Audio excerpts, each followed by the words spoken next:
what to reach for. Carla, I've just started the meeting and we're waiting for our participants to join us. So they are currently joining as we speak. And so I'll turn the floor over to you in just one moment.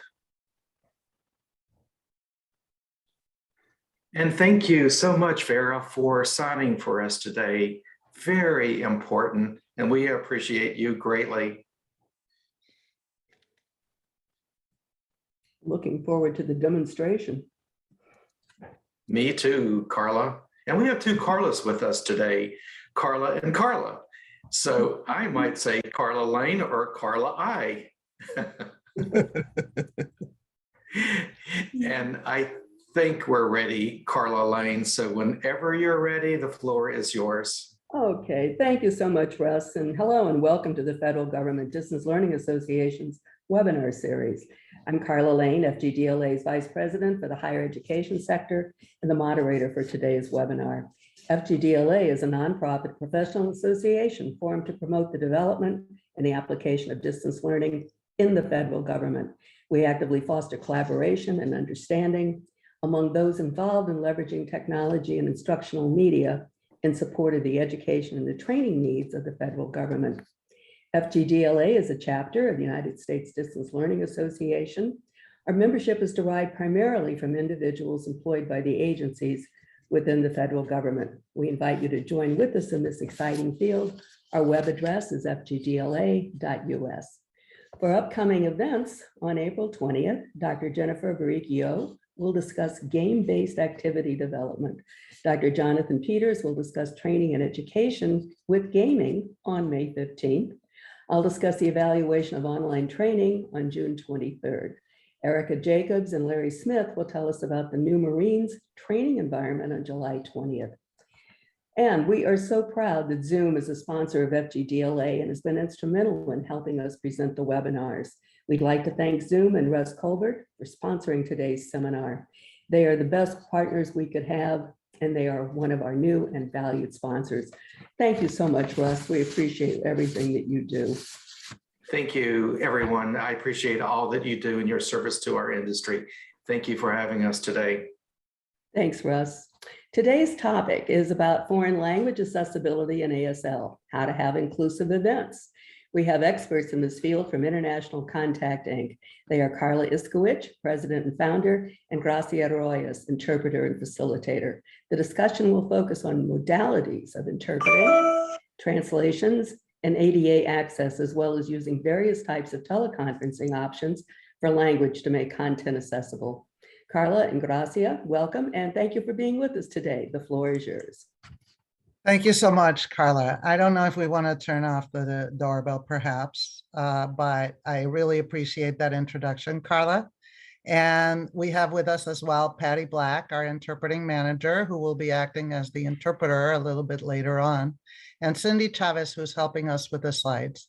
Thank you, ladies, and welcome, everyone.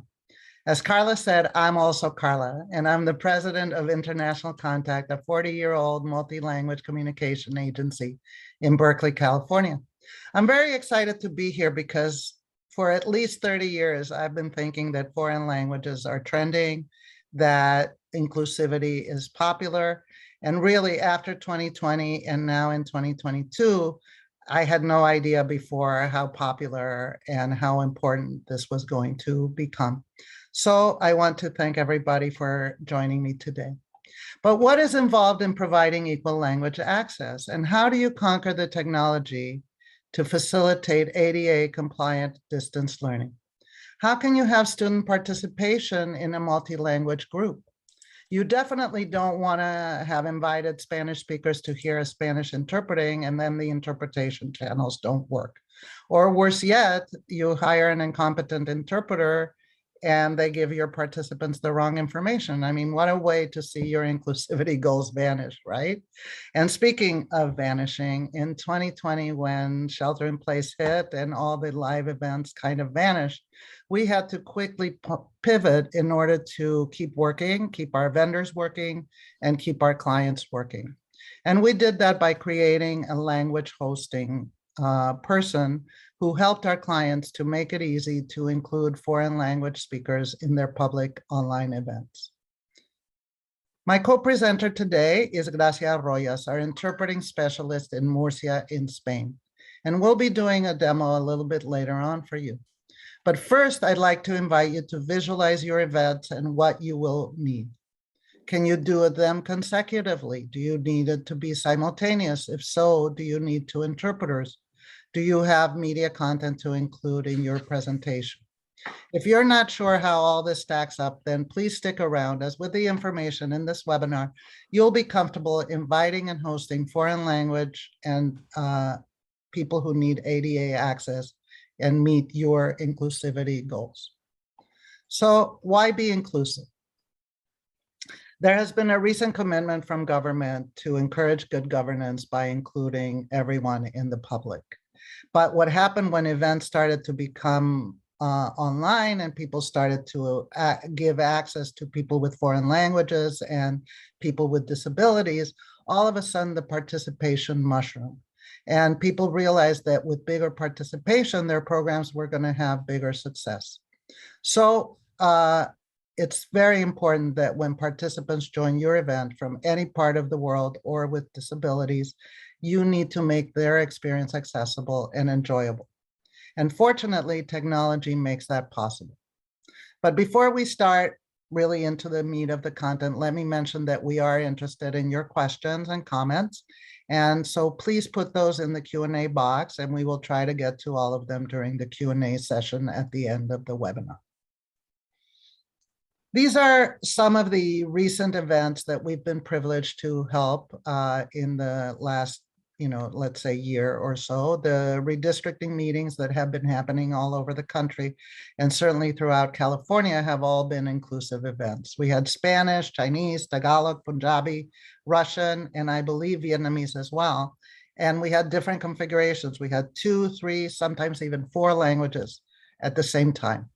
And we did those at the county level, at the city level, and for various transit agencies. Unfortunately, I only did them in California, but I assume that throughout the country, these meetings were also inclusive. And if you're joining us from elsewhere, please chat to us if you had experience with having meetings that were facilitated in foreign languages or with sign language. We also helped the San Francisco Environmental Department. They had a TED Talk about their climate action plan, and we were very privileged earlier this year to help them use their interpretation channels during the event. And then we did subtitles for their program so that it could be posted on their website with multiple languages. We also helped the California Assembly have their very first Action Committee meeting with interpreters, and they used WebEx. So I have to mention that while we are platform agnostic, today we'll be focusing more on Zoom. And lastly, I just mentioned that the City of Oakland is a pioneer with their Equal Access program, and they invite us twice a year, I believe, to give a webinar on a citywide basis on topics such as the ones that we're going to cover today. So first, let me mention that you don't just need interpreting in order to make your meetings accessible. Interpreting refers to the spoken word. You also need to think about translations, which is the written word, and localization, which talks about adapting media and software. And this would include your promotional material, invitations, flyers, syllabi, videos, polls, all the extra stuff that goes into making your meetings interesting and successful. And it's very important that interpreters get that as reference material to prepare with and to get that as early in the process as possible. So my first recommendation to you is that you hire a language service provider that can do both the translation and the interpreting for you. And then that process of making the material available to your interpreters as early in the game as possible becomes kind of transparent to you and automatic. So now let's go ahead and focus on the different kinds of interpreting. With consecutive interpretation, only one person is speaking at a time, and all the participants from either language hear everything that is being said. The speaker is allowed to finish what they're saying, and the interpreter verbally interprets what was just said into a different language. The speaker speaks in portions of 2 or 3 sentences at a time, and then the interpreter conveys the same sentences into the different language. And the same happens in reverse. So if a participant has a question in Spanish, for example, let's say they say the whole thing in Spanish, the interpreter says that in English. If the speaker has an answer, you hear the whole answer in English, and then the interpreter says it in Spanish. That's why it's consecutive, one after the other. On the other hand, yes? Boy, you know, it seems to me like the interpreter has to be very smart to be able to listen and then be accurate with what they say. Absolutely. It's a very, very challenging, and it becomes even more challenging when they're doing it simultaneously, because these people who do it simultaneously are doing it almost as soon as you speak, like within a second or two that I'm speaking, they will be speaking. So simultaneous interpreting is when the speaker, the presenter, doesn't need to stop when they give their presentation. Remember, I said consecutive, you say 2 or 3 sentences, then the interpreter speaks. In a simultaneous environment, as soon as I start speaking, even when I don't even know what the next thing I'm going to say is going to be, the interpreter somehow is able to already convey my meaning to the people in their channel. So if you've ever seen the interpretation happen at the United Nations, you may have noticed that they have sound booths like we have in the picture here. There are 2 interpreters per sound booth. So in this case, there are 3 languages being represented. And what happens is that the simultaneous interpreter listens, and then even before the speaker finishes, as I was saying, the interpreter is already telling the participants what's happening in the other language. And so why are they in booths? The reason they're in the booths is so that the simultaneous interpretation does not interrupt the speakers in the main audience. You could say that the interpreter and the participants that speak the target language are in a subroom. And in real life at the United Nations or wherever you have an event with real life interpreting, that subroom happens with the interpreters in the booth and the participants in their headsets. This way, the interpreter doesn't interrupt what is happening in the main room. And so foreign language speakers hear only their language, and the participants in the main room hear only the source language.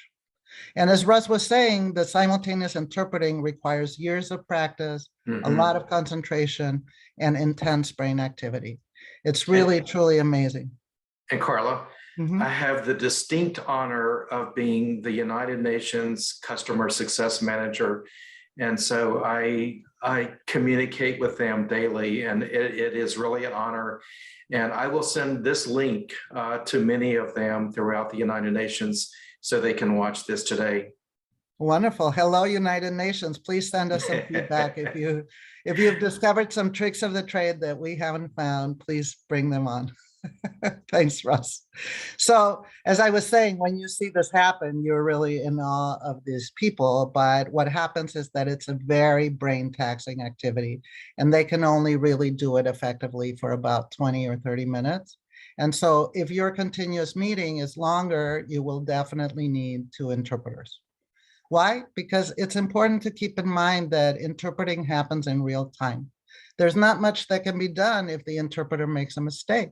So it's super important that when the 2 interpreters work together in a relay fashion, they take turns, they cover for each other, and they prevent the mental exhaustion that creates mistakes. And so those are the 2 main ways that we interpret, simultaneous and consecutively. But technology is being helpful in many, many ways, and we have 2 exciting options to talk to you about. On-demand remote interpreting services. OPI is over the phone interpreting, and VRI is video remote interpreting. And so OPI is used for languages, and VRI is used for medical appointments and different other things. But in the context of a conference, it's mostly used for ASL. And on-demand remote consecutive interpreting is very exciting because you can connect to an interpreter 24/7, 365 days in a year in almost any language. You pick your language, and in 30 seconds, they can be joined to your Zoom meeting, just like that. Unfortunately for us today, we're doing a webinar. So this feature is not quite ready yet for the webinar. And therefore, we made an appointment with an ASL interpreter, and we're happy to say that Farah is here to be our ASL interpreter. Gracia is in the process of spotlighting her, and she will start signing for us. Hi, Farah. The video can be spotlighted so that everybody can see the ASL interpreter, or you can give instructions to your participants to pin the ASL interpreters to their desktop on an individual basis. Keep in mind that ASL interpreters and captioners also would work in a relay fashion because they're interpreting from one language to the other, and it's also very taxing on their brain. And however, ASL participants will be able, for the most part, to type in the Q&A box. So written text can also help to bridge the divide for the hearing impaired. And the artificial intelligence or AI live captions are okay in English, but they're absolutely not perfect. In fact, one of the services that we offer is to clean them up after the event because the machine definitely doesn't get everything.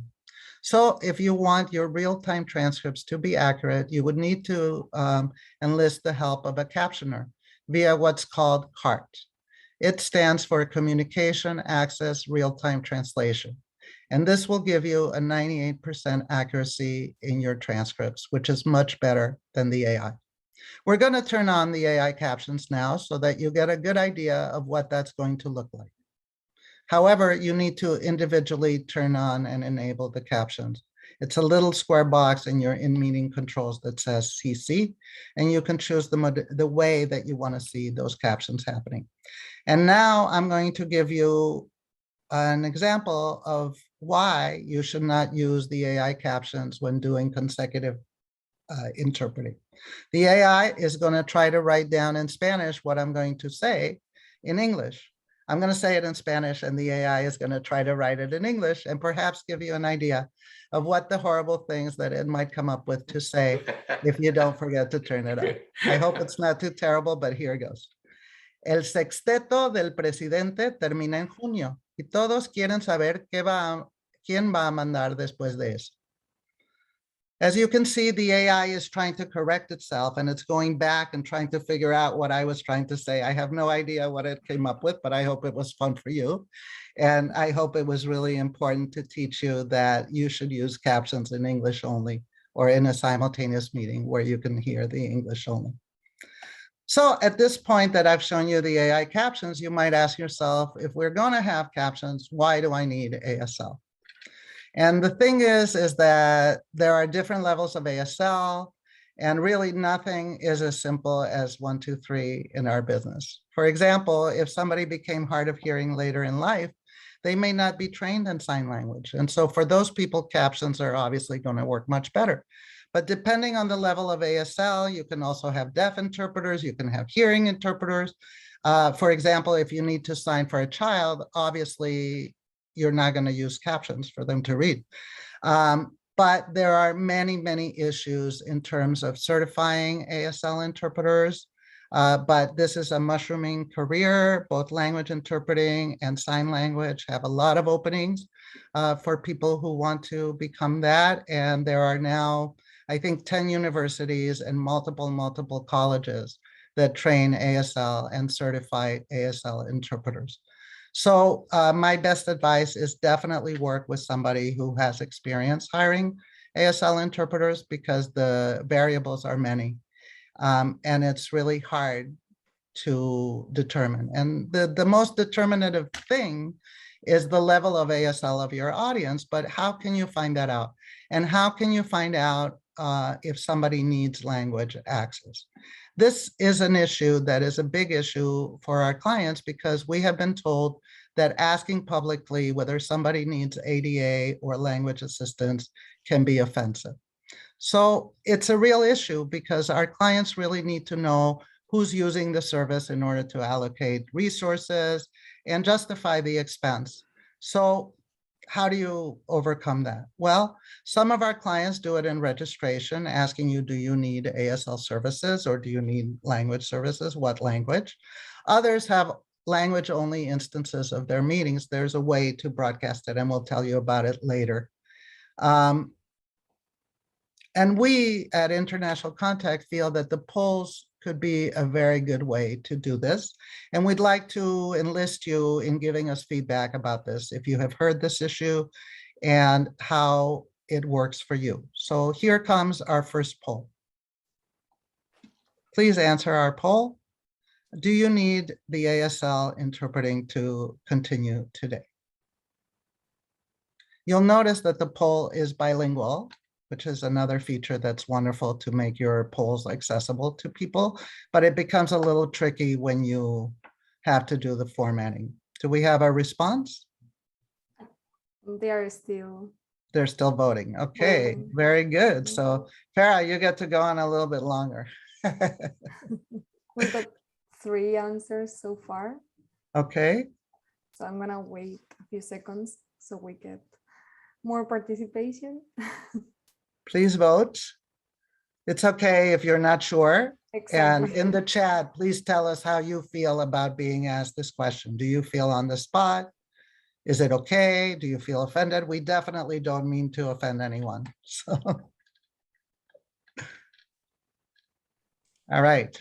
I'm gonna end it. We have 3 answers. Oh, well, I guess Six we have 3 actually. participatory folks and they would like to Yeah. stop it.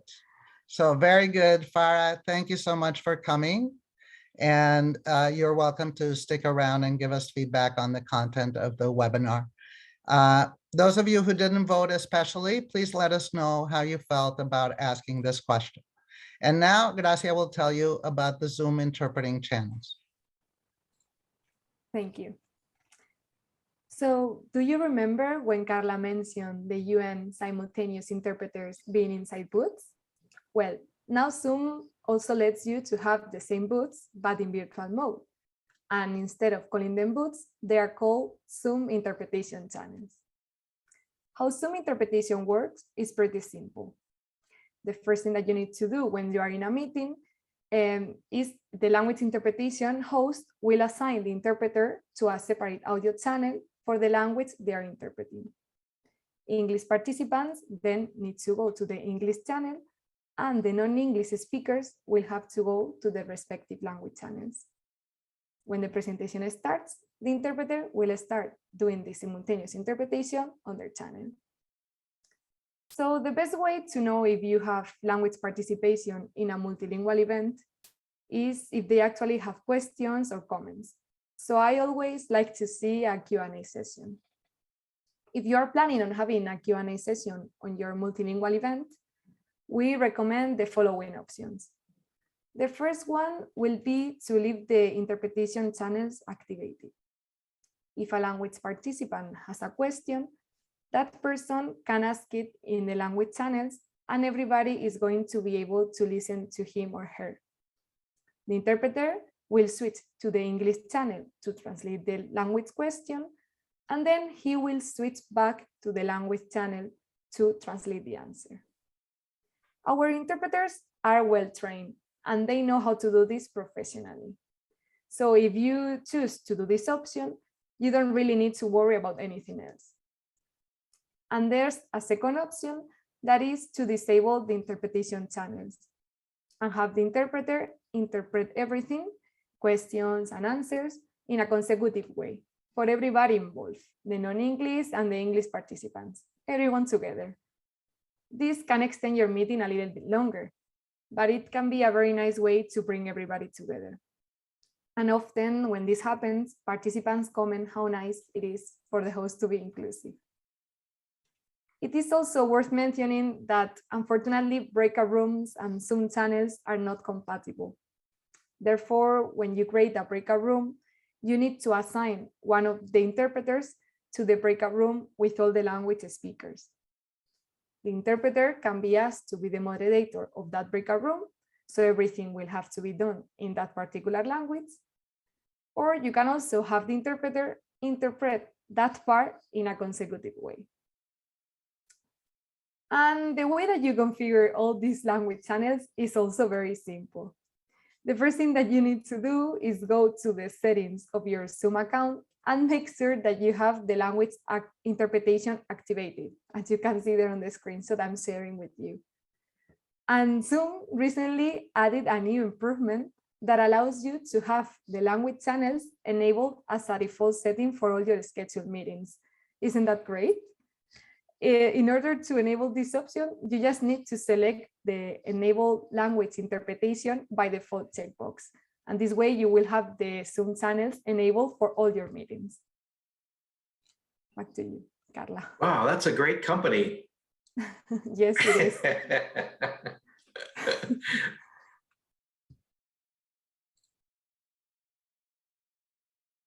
There you go. As you've gathered from everything we've told you so far, this work is pretty complex. And you'll see in a minute that things are always changing and improving with Zoom, which is a wonderful thing, but it really does require a full-time attention in order to know all of the latest features and incorporate them into your events. So let me take this opportunity to also say that it's very important to have the latest version of the software. This is true for Zoom, WebEx, all the software. They're continually improving the software, making our lives crazy, learning new things.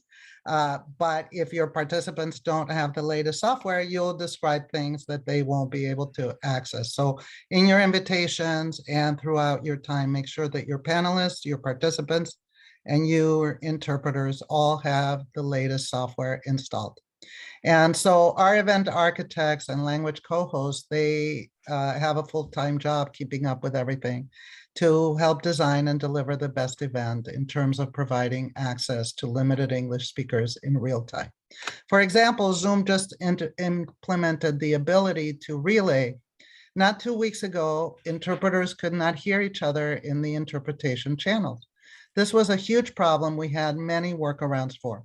And the last time I did this webinar, I had to spend about 5 or 10 minutes explaining how to do that. But now, no more. So we just had to update our interpreters and our protocols, and of course, update our software. So while I hope I've made it look relatively easy, it's actually quite intense and it can have a lot of variables. If you think that your presenter can run the slides, turn on the channels, bring in the interpreters, get everybody to the channels, then I'd like to dissuade you from that idea. Please provide your speakers with some kind of support. So enough talk. Let's see how it really works. We want to show you how and have an experience of what the interpretation is like, whether you speak Spanish or not.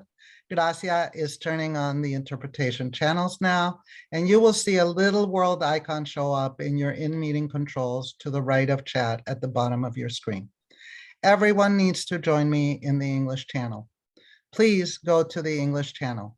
We will describe what the off channel is for during the demo, but for now, please join me in the English channel, and Gracia will begin. Thank you, Carla. So I'm just waiting. So Cindy can insert the screen again. Thank you very much. So as you can see, this is the slide that we usually show at the beginning of a multilingual event with instructions. In this case, they are in English and in Spanish. In a second, I will speak in Spanish, and I will need you to please follow the instructions and go to the Spanish channel if you want to get a sense of how interpretation works.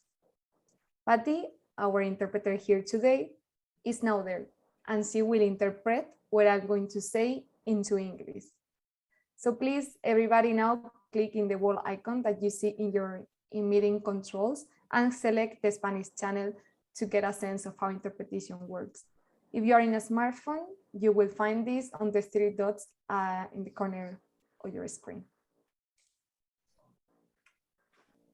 Genial. Espero que me estén escuchando. Les doy la bienvenida al mundo de los idiomas.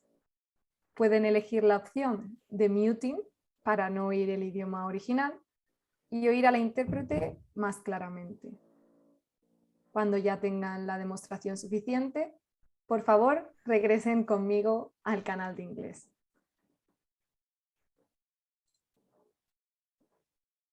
Okay. I hope that you were able to go to the Spanish and go back to the English. And I want now to stress the importance of being in the English channel as an English speaker. This will allow you to hear the interpreter when there are language questions. As the interpreter will jump into the English channel to interpret that question for you.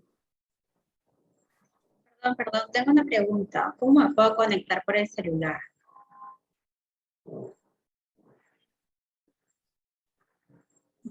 Excellent question from a Spanish participant, and you can see how Patty, the interpreter, was able to jump quickly into the English channel to translate that question for the English audience.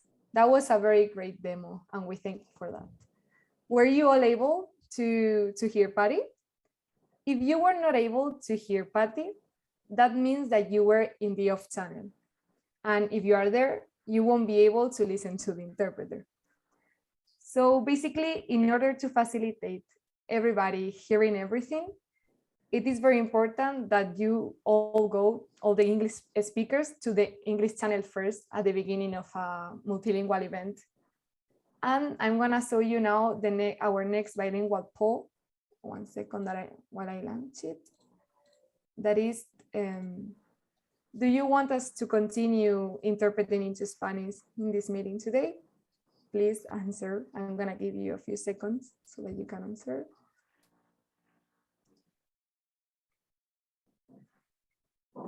Notice again the bilingual poll, Yes. and please in the chat, tell us how you feel by being asked this question that you have to reveal if you need foreign language support. Okay, I'm gonna give you a few more seconds. Feel free to answer and give us any feedback.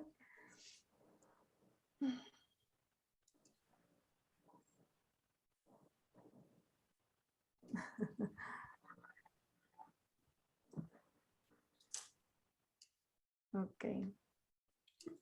All right, let's see the Yeah, answer. I'm gonna show you the answers. All right, everybody doesn't need Spanish interpreting. Sorry for the one who said yes. Hopefully you also speak English.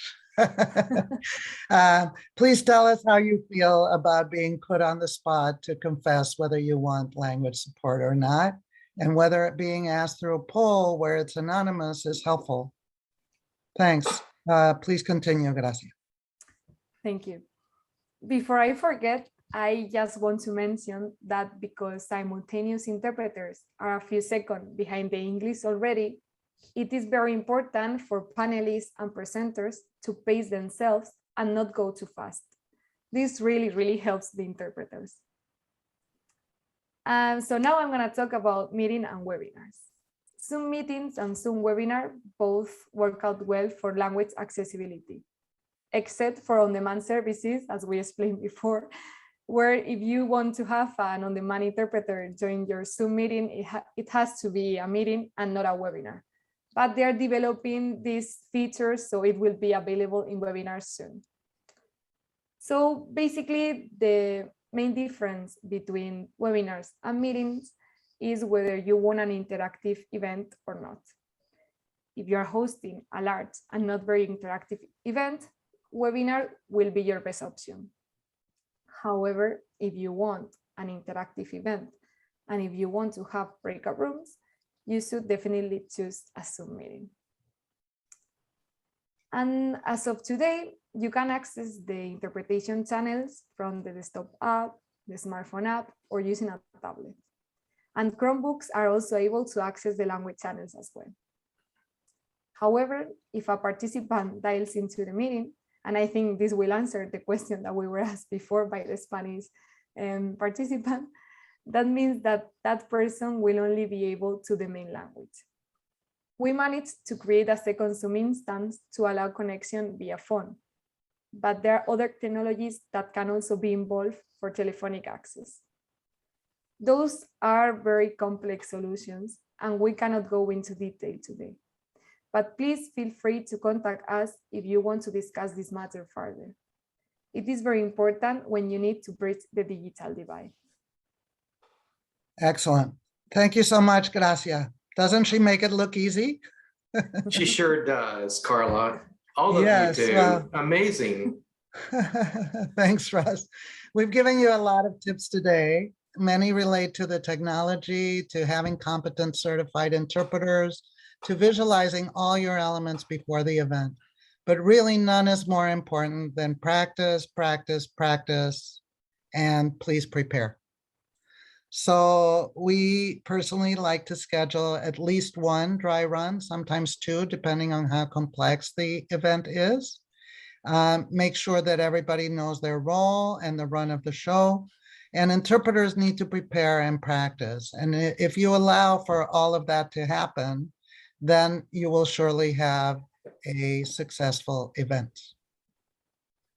Carla, what do you mean by prepare? I mean, is it wording, or if it's a special content, understanding? It's basically engineering? preparing all of your materials and doing a run of the show so that everybody knows what their roles are and that they're ready to present it. In the case of the interpreters, they have to prepare with all the terminology, because remember that everything is just being said. And so if you don't give them the PowerPoint, for example, that you're going to use during your presentation, they're going to be kind of dead in the water when they start seeing the PowerPoint and trying to interpret at the same time. So the preparation is about having all your materials together and providing the interpreters with that information, and then doing a run of the show as we did before today, to make sure that everybody knows their role and can come in on cue. Okay. Thanks for the question. I also wonder, Farah has been at it now for quite a while. Yeah, we can go ahead and stop both the No, I don't want her to channels and, stop. I'm enjoying watching that. Farah, you're fabulous. I'm just wondering if does she get tired? She does get tired. And in fact, usually if they go for more than an hour, they will require to have 2 ASL interpreters. Often they enjoy the content and they can keep going, but we can go ahead and drop the spotlight and the interpretation channels. Gracia. Please, Okay. and Farah, you've done wonderful. Thank you so much. And feel free to stick around for the content. Carla, I was gonna say Farah is a super person. Amazing. She sure is, isn't she? I mean, it's really amazing what happens. I mean, once you begin seeing foreign language speakers and you understand why it's needed, then it becomes really a miracle that they can even do it. It is, Carla. It really is. And think about it just for a second. Think about our United Nations effort, the political importance of everything that is done. Without the translation, interpretation, it's just can become a mess. So this application that you use and this work that you do is really critical to peace in our world. It really, honestly. I mean, I think one of the things that's really interesting is that people don't think about it. I mean, I'll use it in the context of translation because I think it illustrates the point. But basically, when you write a communique, let's say a press release, how many eyeballs go through that press release? You know, maybe 20 people are going to have feedback on that piece of English communication. But when you send it off for translation, you want one lonely translator to do the work of 20 people. So it's very important to understand that communication in any language is hard, and communication in multiple languages is harder. And so back to Carla's question, the preparation for those UN meetings is super important, especially when you have very high level things at stake. We do video remote interpreting for medical appointments all the time. And I always like to point to those as the importance of being accurate and having a certified interpreter, because otherwise they could give you the wrong diagnosis for sure, right? So, That's right. That's right. What about courtroom? What about judicial? Absolutely. Services. Judicial, and you know what is amazing? There are still, I believe, a couple of states in America that don't have certification requirements for their judicial interpreters. So the state of language and how it's being accepted, how Congress is working to incorporate language and accessibility. California, for example, we have some mandates that are forcing our governments in order to create that accessibility. But as I said in the beginning, what they're finding out is that maybe they start out because of legislative issues to provide the interpretation. But then once they get participation from their constituents, they're like, wait, why haven't we been doing this for such a long time? So if you have foreign language constituents, clients, or anything, then you should definitely think about how you can make their experience with your enterprise easier and more inclusive. So let's go ahead and talk a little bit about that media that you want to include in your class. How can you make that accessible? Most of the time, the clients provide the interpreting, but they leave the presentations in English. And there are clever and complex ways to showcase a full experience in your target audience's language. We've been alluding to that a couple of times, so let me take the time to describe exactly how that happens. You use a second stream to broadcast the translated slides. The interpreter hears in one stream the English and speaks into the other stream so that the participants in, say, the Chinese webinar that you're presenting can get both the Chinese slides and the Chinese interpreting, and they have a fully Chinese experience. And what this does as an extra benefit is that it solves the issue of not knowing who is attending your seminar, because people who sign up for that Chinese webinar would register and go in through the portal for that Chinese webinar, and you can get a list of participants. So if you can't do that because the expense or because of whatever reason, then we also recommend that you use subtitles when you have video content. Video content that's edited, like a video promotion or something like that, it runs much faster than a presentation. And in fact, if you remember, Gracia mentioned that you need to encourage your speakers to pace themselves and not to speak too fast so that the interpretation can keep up with you. Remember, they're a few seconds behind you. So if you speak super, super fast, the interpreter is going to miss a bunch of stuff.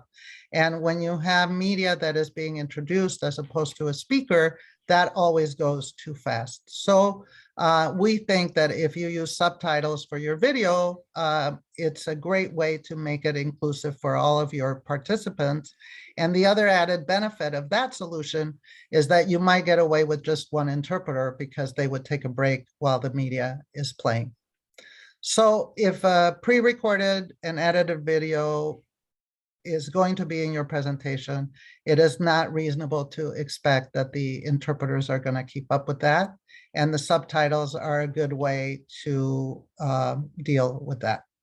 Lastly, because I've mentioned a couple of times that interpreting can get expensive, especially if you want to have those events with 4 languages, for example, we also have a post-production solution, and that involves recording your event and then giving the interpreter the video with the transcript of your event. Zoom allows you to download MP4s, almost any platform lets you download the video of your presentation. And if you give that with the transcript to the interpreter, they can then record themselves doing a live interpretation.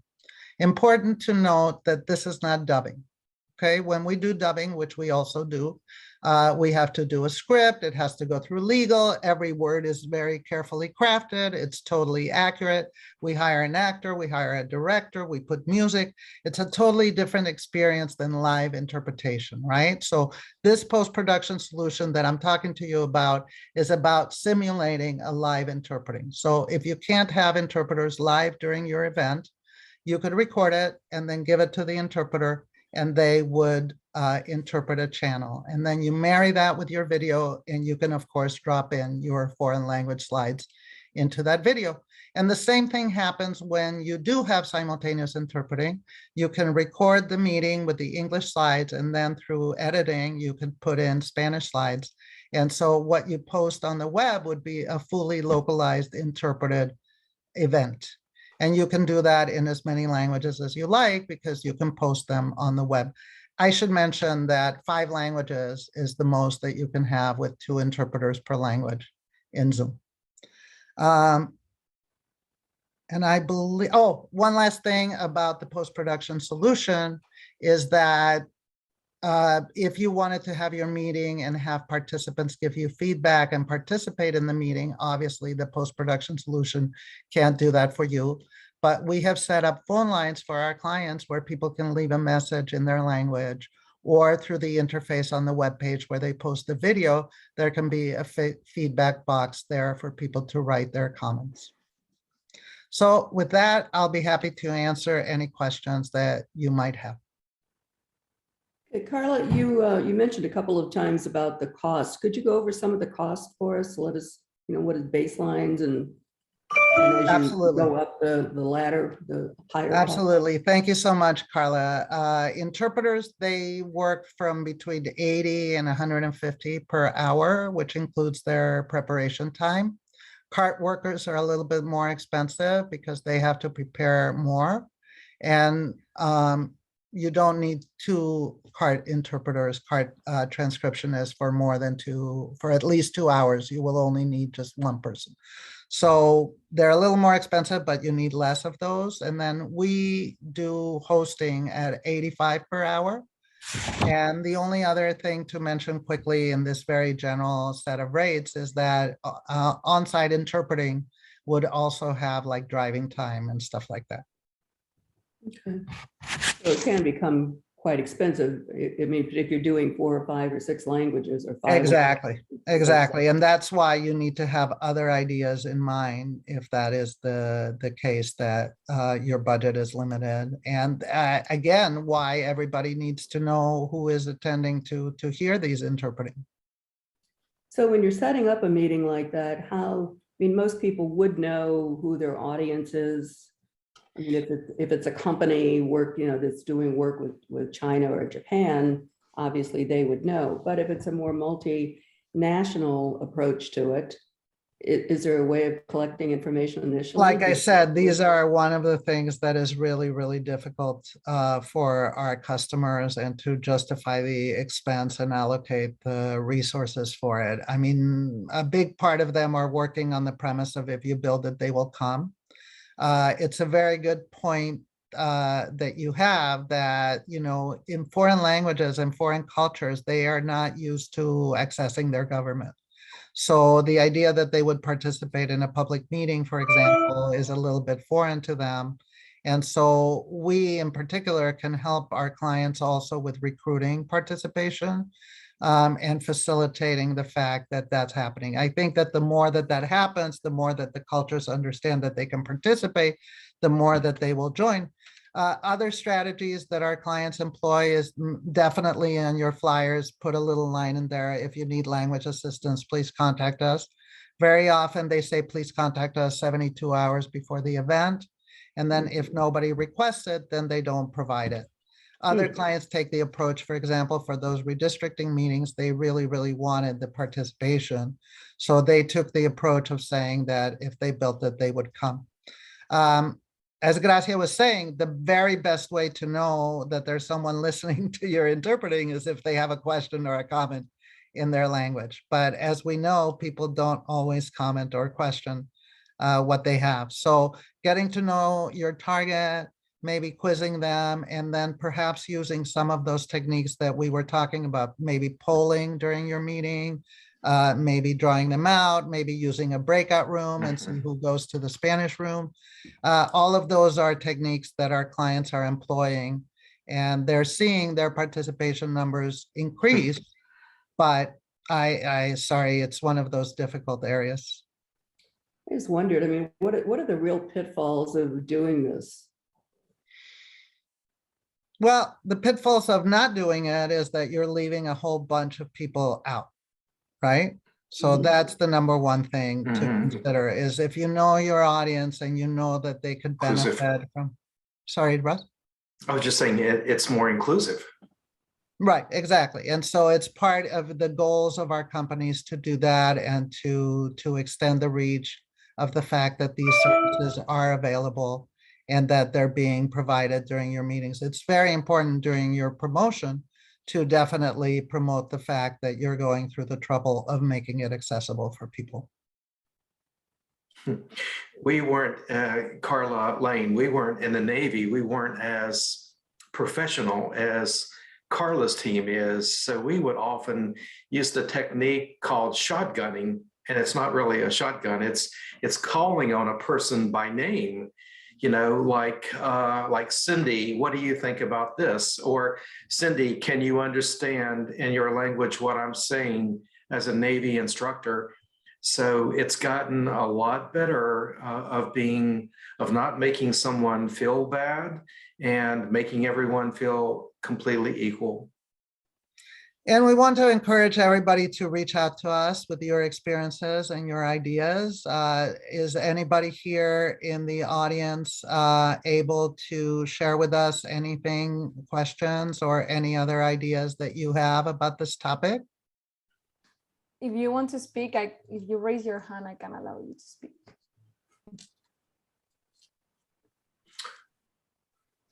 We have Or a we quiet can- bunch. Or Gracia can promote any attendee to be a panelist if they want to speak, or if they want us to see their video. I recognize a couple of the names. Thank you so much for coming.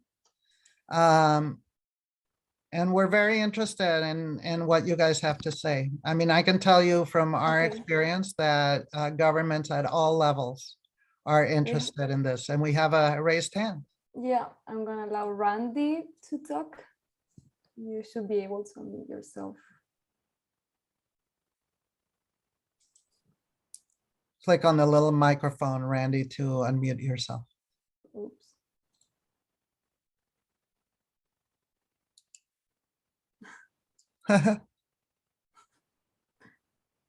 The microphone is on the left, Randy. Yeah, you're still, okay. Yeah, I must have re-clicked it again. I don't have any question. Actually, I just wanted to compliment you on the service of the presentation. It's excellent. Oh, thank you so much, Randy. How do you use it? Do you have public meetings, or do you have one-on-ones? What do you have? Well, actually, I'm a consultant, but I work with the World Bank and the IMF, and Mhm. they use it significantly. They use it quite a bit. But yes, I mean, in the European Parliament, you can see the simultaneous interpreting in action. And certainly the Europeans have a leg up on us in terms of their legislation and mandating language access, for sure. People are very used to it. I mean, let me share with you a saying that I like a lot, and it's called, if you can't read, you won't buy. So basically, if they don't understand what they have, they're probably not going to buy or learn what you have to teach them. So if you have a target audience in mind, you can definitely build it by that. And thank you so much, Randy, for your compliments. We appreciate it and hope that everything has been clear. We have just a couple of more minutes. I had something prepared in the background in case we had a relatively silent group, but please feel free to interrupt me and let me find my notes to tell you what I wanted to tell you. Oh yes, very important. Hybrid events are happening now that the pandemic is hopefully coming to an end sometime soon. And I don't think that online events are going to go away. So hybrid events present their own kinds of challenges. We have had a few of those, some of them successful, some of them not successful. So the biggest thing I could tell you about your hybrid events is that you need to have a very good capture of the audio at your real-time event. Because we had interpreters, for example, in this one event last week, where we couldn't hear anything that was happening at the venue. So at the venue, we had interpreters as well for the people who were at the venue for the live event. And then we had interpreters on Zoom, and we couldn't hear anything that they were saying at the venue because they didn't have a good audio capture to come to the online. So your planning and your preparation for those hybrid events gets complicated a little bit exponentially.